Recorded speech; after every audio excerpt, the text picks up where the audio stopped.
బులెటిన్లో breaking news చూస్తున్నాం. గుంటూరు జిల్లాలో దారుణం చోటు చేసుకుంది. గుంటూరు అరండల్పేటలో వ్యాపారం చేస్తున్న శంకర్రావు తన దగ్గర గుమాస్తాను చంపి తగలబెట్టాడు.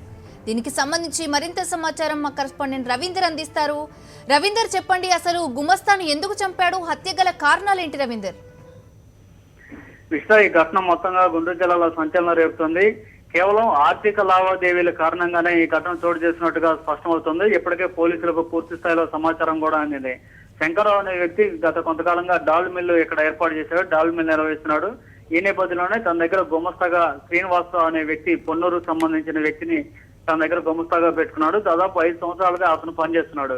అయితే 2 సంవత్సరాల క్రితం దాదాపు 1.5 కోటి వరకు శ్రీనివాసరావు గుమస్తా ఎవరైతే ఉన్నారో శ్రీనివాసరావు అతను 1.5 కోటి అవకతవకలకు పాల్పడ్డాడు. 1.5 కోటి తీసుకొని పరారయ్యాడు అనేది శంకర్రావు చెప్తానమాట.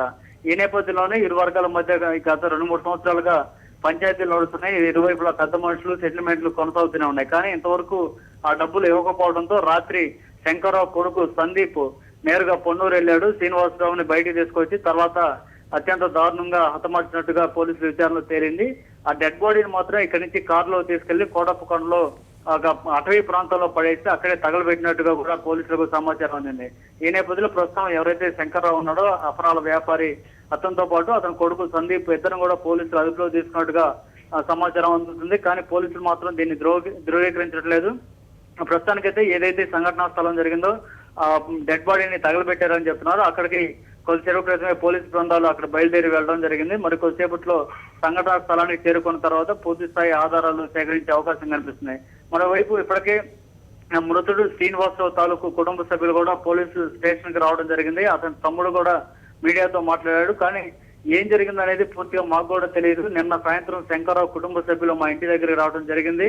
వారే మా అన్నయ్యని తీసుకెళ్లారు. తర్వాత ఏం చేశారు అనేది మాకు కూడా తెలియటం లేదు. టీవీలో వచ్చిన స్క్రోలింగ్ చూసి మేము ఇక్కడ హడావుడిగా పోలీస్ స్టేషన్ కు వచ్చామంటూ వారు చెప్తున్నారు. అయితే మొత్తంగా అయితే ఈ ఘటనకు సంబంధించి పూర్తి స్థాయి వివరాలు మరి కొద్దిసేపట్లోనే ఇంకా వెల్లడయ్యే అవకాశం కనిపిస్తుంది. విషిత. Right, thank you Ravinder.